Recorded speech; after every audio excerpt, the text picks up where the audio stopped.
What is going on, you guys? Welcome back to the channel, back with another video. We were actually going to a car event, but I figured I took the wrong route. I got lost, so I figured I'll film like a separate video for you guys while we go to the car event. So the car event is going to be a separate video. Please make sure you subscribe to the channel if you want to see the good old taking my H2R to supercar, hypercar meets. I'm not sure what type of event this one is going to be that we're going to be going to. But for today's video, I kind of wanted to talk about the H2R, something a little bit more, I don't want to say like controversial, but saying if the H2R is overhyped or if it's not. Obviously I have the bike and it's kind of like my ultimate dream bike, so I'm a little bit biased. You know, I do love this bike and I think it's my favorite, but it is also a very expensive motorcycle. It is very rare.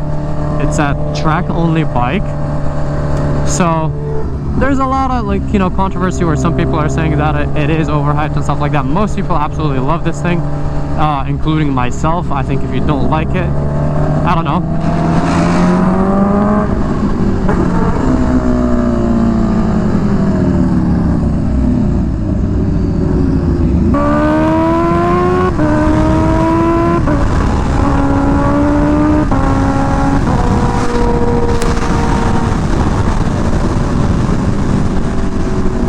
I'm gonna just follow him because I completely got us lost the first time and now we're turning back around.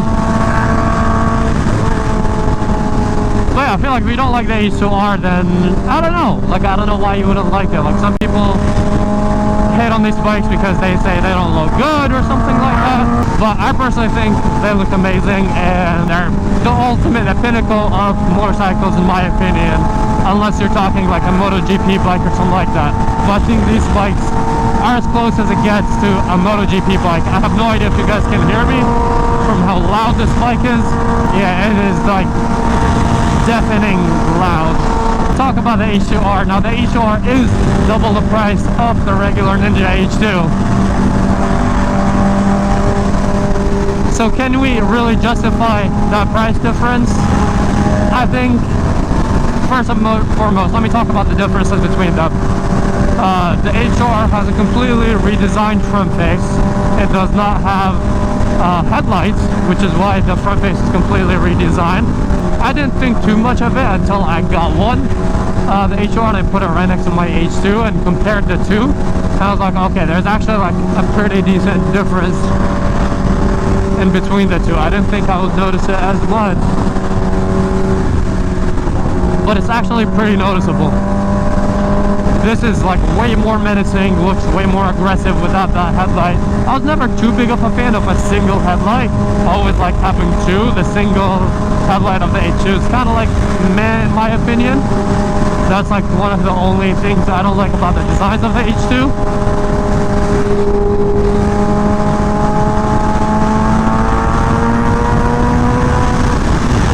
I'm a fan of the redesign of the H2R. I'm glad they did that because, you know, you can tell them apart even more. The downside of this bike is that it doesn't really have fans, as we talked about previously if you've seen any of my other videos.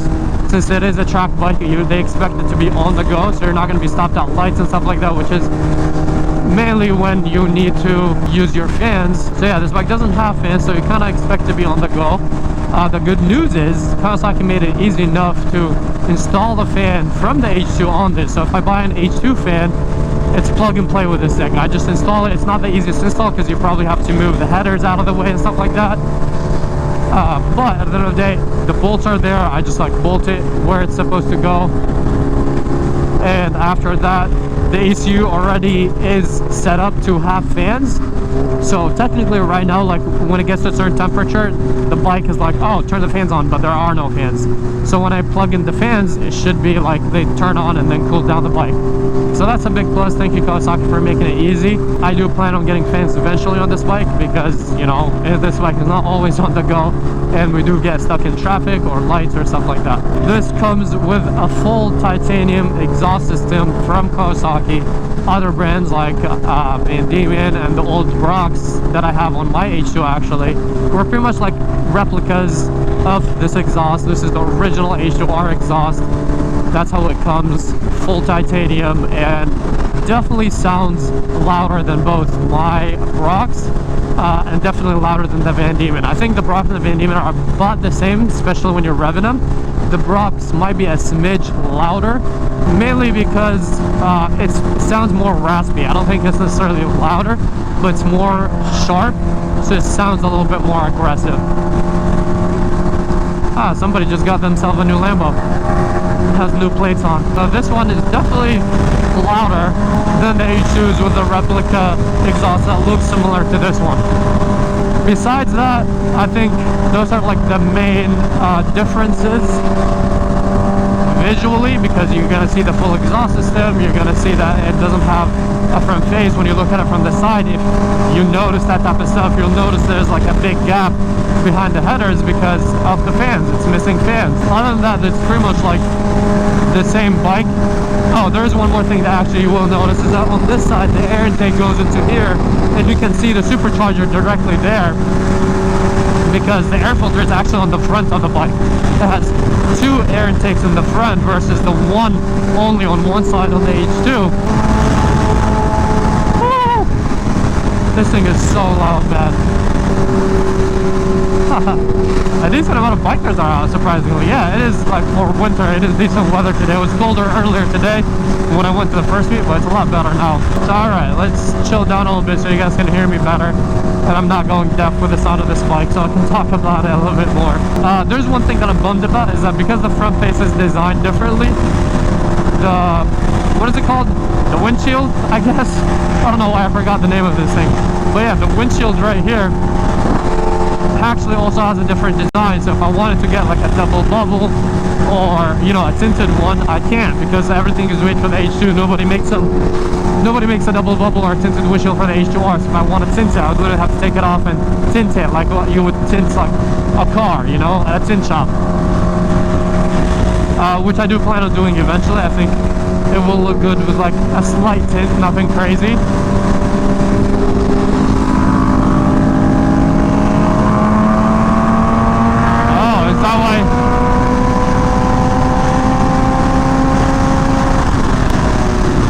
That's why he sped up. I was like, why is he trying to mob?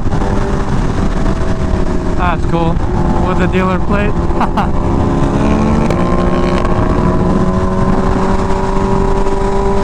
That's sick. So yeah, that's like a little negative about this thing. Not a big deal, but I do like the double bubble windscreens because I am a taller guy, so right now I'm getting smacked with a lot of wind. And also it sounds usually better for you guys, because when I'm tough like this, there's probably less wind, so you guys can hear me a lot cleaner and just more clear. But I get it, this is a track bike, it's not designed for what we're doing right now.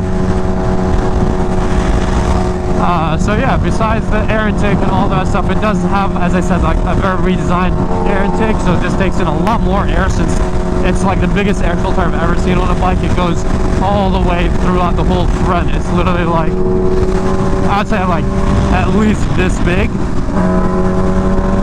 across the whole front face of the bike, versus the H2 just has a small one right here on the side. So of course that like plays into how much air is going into the supercharger. The main difference, of course, between the H2 and the H2R is the power to weight ratio.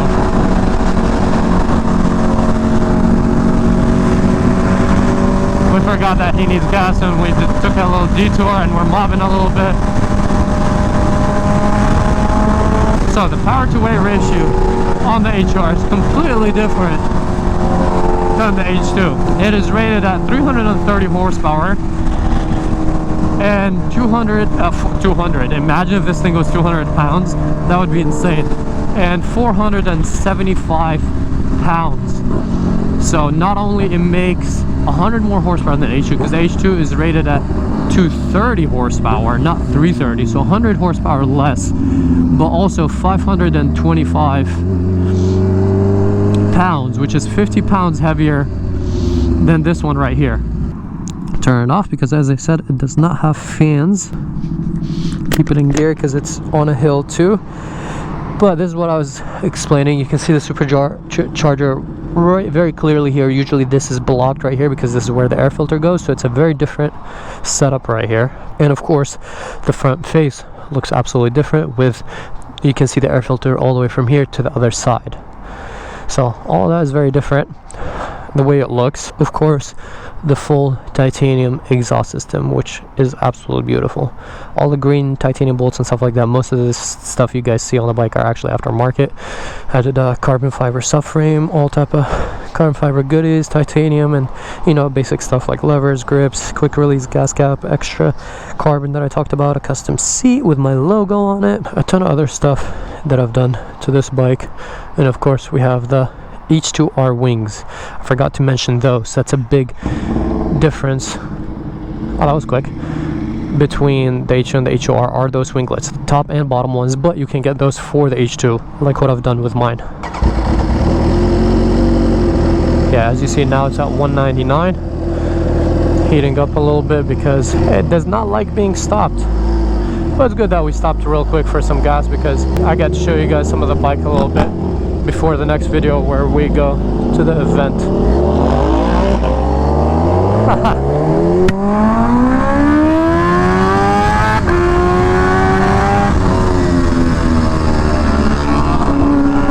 Now he got gas and he's mobbing. Hold on, Steve. I'm filming a video over here. I can't go too fast or they won't hear me. So yeah, of course the power to weight ratio. Now we did test this, we put it on the dyno. It wasn't the warmest, it wasn't the coldest day, which affects dyno numbers. Different dynos read different. But pretty much this is the 250 to the wheel bone stock. And my H2 did 250 after the full exhaust system, air filter, and a tune. So this did 250 stock, which technically it's about the same since this one already has the air filter and all that stuff already. But I expected more since this was rated at 330 horsepower. That dyno read like pretty low. But besides that, like power wise, I do want to buy a scale and put this thing on a scale to see if it's truly 475 pounds, especially after my mods. It should be around the 460 range, and check if Kawasaki was actually correct about the weight ratings and all that, since they were slightly off in my opinion when it came to the power. Is the H2R worth it? Is it overhyped? Honestly, I think if you know what an H2R is and you want like a crazy collectible bike that is very limited and cool and rare, sure. If you just want like a fast bike or anything like that, then probably not. And you should just get an H2 and modify it, and you can make it also extremely light and extremely even more powerful than this one actually. But it will be less reliable, but as I said, it will be more powerful. You can make more power doing certain mods, but as I said, more unreliable. So yeah, I hope you guys enjoyed this like short little video.